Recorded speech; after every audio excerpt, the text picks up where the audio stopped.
রূপাইয়ের বাসের ব্রেক ফেলে রহস্যভেদ।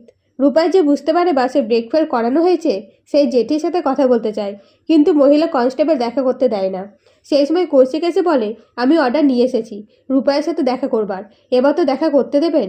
তখন রূপাই জেঠিকে বলে, বাস স্ট্যান্ডের সামনে একটা বাড়িতে সিসিটিভি ক্যামেরা লাগানো আছে, সেখানকার সিসিটিভি ফুটেজ চেক করলে অবশ্যই ধরা পড়বে।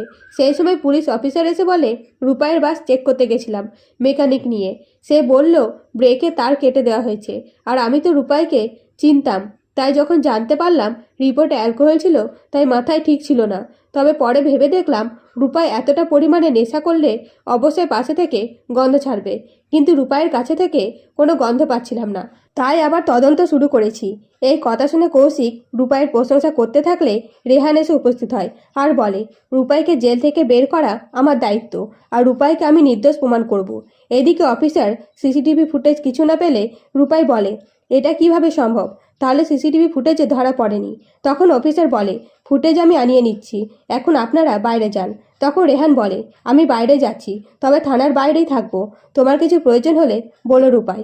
তৎক্ষণাৎ রূপাইয়ের পরিবার এসে কান্নাকাটি করলে রেহান দুর্বল হয়ে পড়ে, তাও আরও জেদ বেড়ে যায় রূপাইকে ছাড়ানো। তাই বাইক নিয়ে রাস্তায় বেরিয়ে পড়ে, কিন্তু রাস্তায় মোটরসাইকেল খারাপ হয়ে গেলে একটা মেকানিককে বলে গাড়ি ঠিক করে দিতে।